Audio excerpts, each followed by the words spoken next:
I got a letter from the government the other day. I opened, I read it, and said that I was a sucker. They wanted me for the army or whatever. Picture me giving a whoa! Did I say ever? Check this out. This is my car tax bill. I moved to Virginia, took a $20,000 pay cut, and my car tax quintuples. So I'll just give you a hint as to how backwards Virginia is. It's a blue state where we have a Democrat governor where they're always crying about poor people and minorities always, being picked on, right? And then I live in a county run by white Republicans who are always screaming that taxes are too high, but yet I end up with a tax bill that's $497.22. My tax bill in North Dakota used to be $96, and I rarely ever had to pay sales tax as well. So that's crazy. But that's not what I'm here for, right? What we're here for is to see what I picked up in the mail from Amazon several months ago. And this came back in June, and these are the unauthorized Atari 2600 throwback zines. And I want to do this in several episodes here because I don't want this to be a 30-minute listing, that takes longer than a pay-per-view or, a situation comedy show. So we'll just go through this. I'll take 4 issues for now and a few more after that. And we're going to start with issue number 28, which is on Mountain King. This is a side scroller, and in the game you actually have to pick up so much, you have to collect or whatever, and it has multiple screens on it, but I'm not really too familiar with the game, and I've only played it on an emulator, and that's a Stella emulator for the Atari 2600. There are some other things in here as well about the Atari 2600 Club for getting 15,000 points from River Raid. That was never a problem for me, but again, that's probably one of the best shoot 'em ups or shmups on the Atari 2600, and it's actually one of the first ones that was from a third-party developer on the Atari 2600 because it was made by Activision. Next up is Dragonfire, issue number 29, and then the Activision card in this one is Pitfall, and then they talk about Atari art or vandalism. So again, this is where you have to cross a bridge to get into the castle. Once you're in the castle, you try to get as much treasure as possible. I believe you have to get all of it and avoid the fire from the dragon, hence the name of the game, Dragonfire. So again, it's not one of those I played that much. In fact, I've only played this on Stella and never owned the game myself. Now, some other games in here, there's a little bit on Outlaw. One of the first one-on-one games, and I believe this was one of the original games for the 2600. And there are multiple ways of playing it. So, and it talks about this as being the answer to Gunfight. So, okay, and then right here, we got Pitfall, the 20,000 point challenge. I really never had problems getting 20,000 points. The problem was beating the game because you have to collect all the treasure and never lose points or a life. And lose a point if you jump up on a screen, land on a log, get killed by a scorpion, all that good stuff. And then we got Burger Town, which was from M Network. M Network's Mattel. Now this was much slower than the arcade version, but it was still very playable. And in this game, what's really crazy is they had eggs in there. Well, that's because the game was created in Japan, and in Japan you would normally put eggs on hamburgers. So you also go in against hot dogs and lettuce and whatever. So, and the objective is to make burgers.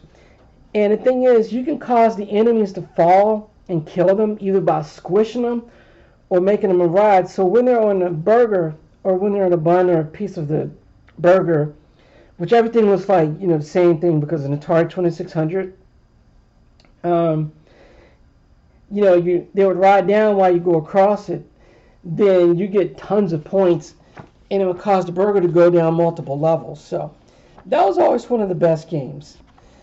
And so, that's probably, I believe that was the first side scroller. And then they came out with Pitfall 2, which actually had music in it, which actually was a better game, and even had checkpoints. All right, the next one, Stargate. Probably the first, second, or third best arcade conversion to the Atari 2600. The original game was Defender, which was one of the most complicated setups. In fact, it was the most complicated setup for a video game when it first came out. I remember I was like 8 or 9 years old. It was like in 1980 or 81 when it came out. And you only had, the joystick was to go up or down. And let's see if there's a picture here of the Atari version. There's the Stargate. I was hoping they have a picture of the, but I guess they don't. But anyway, your joystick would only go up and down. You have a thrust button to go left or right. You have a reverse button to go back and forth. I think you had a hyperspace button too. Maybe that was Stargate. And of course a fire button and a smart bomb button, which destroyed everything on screen. And you only had so many smart bombs per game. And after 5 levels, if all the humanoids got destroyed, the game became increasingly hard, and the Earth exploded. And so the game became exponentially harder. But anyway, this issue right here is basically on Defender clones, and it's about the second game in the series, which is Stargate, which is Defender 2. And this game looks amazing for the Atari because it wasn't blocky like the original. And the Defender game actually had buildings in it, not mountains. And the sound was horrible. And it also had the radar in there. And then they have the homebrew, which is based on the game Bosconian, which I believe is one of the first games, or the first game they have a continue on it. The home version of it is called Draconian. All right, now this is basically homebrew version. And if you look at it, it looks very close to it's about as good as you can get it to look on the Atari 2600.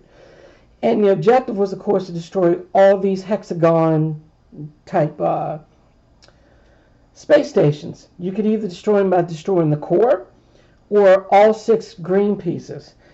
And it was hard because there would be things going around on the screen, and then you'd have these spy ships. There would be like 5 or 6 of them, and you have to shoot them. If you didn't shoot them all, you'd go into a condition red.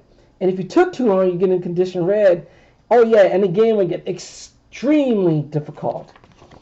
And of course, if you continued, I believe the score reset back to 0.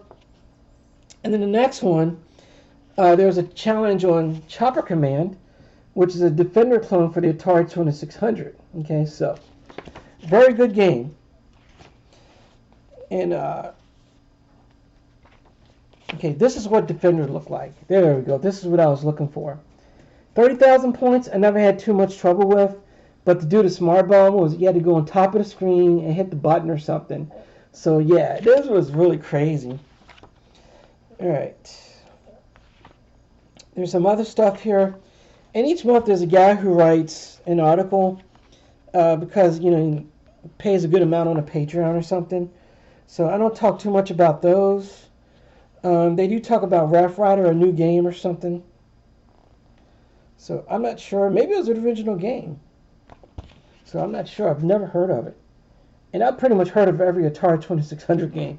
So if it's a game I never heard of, it's either a homebrew or I'm just lost. Okay. And then finally, issue number 31 is about Atlantis. And of course, there was a sequel to this as well. So Magic has, if I remember, had some pretty good games. And for this,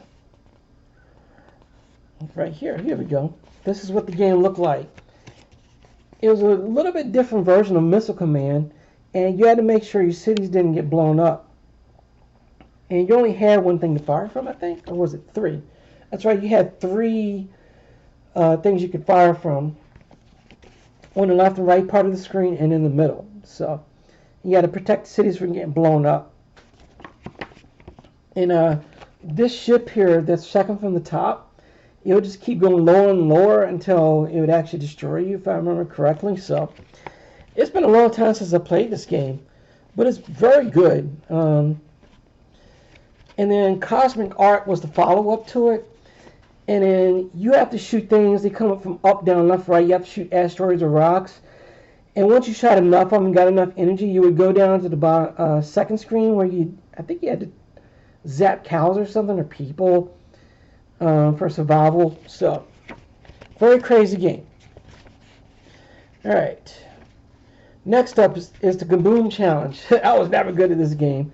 This used the paddle controls, so all I have to say is, yeah, this was a crazy system right here. Crazy game. And it got fast really quick. It started slow like molasses, and then the speed just would go crazy. And it gives you the point system here. So yeah, it was really just insane. I was never good at it. And then this game provides strategy on video pinball. It was an okay game. I mean, it emulated pinball okay, but if you look at it, it's a bunch of blocks, right? So, yeah. Of course, several years later, there came out to be Midnight Madness, and on other systems, it was actually exact duplicate of Black Knight Pinball, but in Atari 2600, it was actually an original game. This is what it looks like right here. Okay, this right here tells you, what each thing is, like a rollover, spinners, just like you would have on a typical pinball machine back then. And then, if you hit the A button, you could add 2 outlanes there to make the game more difficult. So, and then they talk about Bank Heist. Again, maze games were the big things back in the early 80s. Not just Pac-Man, like Ladybug, and also Lock and Chase, which is one of my favorites. And then you basically had to rob banks and get gas, make sure the cops don't get you, make sure Dr. Dre's on the run, and this is where the guy bought the game at, I think, right here. So this is, I think, an article about actually purchasing the game, The Secret of the Heist. So, and then they talk about a game called Avalanche, which is a homebrew. I know nothing about it, so maybe I'll play it one day as a ROM. Oh yeah, yes, I have played this. Yes, I actually have played this. See what happens, the balloons fall down and you have to catch them. And this is actually on, I think on the PlayStation and Xbox, the Atari Classics Volume 3, I think. Yeah, I did play this. It's played like an arcade game on there, the original one. So yeah, you can't let the balloons hit the bottom or something. So, and then next month is Steeplechase, Millipede, and Skyjinx. And in here, a summary of the Atari 2600 Club. Alright, so that's it for my video here. Oh, one other thing, I do want to plug on Amazon. Michael Salzman is the one who writes these books. They're about $9 to $10 a piece. There's the Patreon page if you want to support. He has different levels, and one of them you can actually get a card each month. So I'll show you real quick what the cards look like. Right there. And on the back it gives you information like a baseball card or whatever. Anyway, that's the first part of what I got through mail. Anyway, I'd like to thank you for watching. Slap that thumbs up button if you haven't done so already. Slap that subscribe button. We hit 200 subscribers. So please have a good day, and I'm out.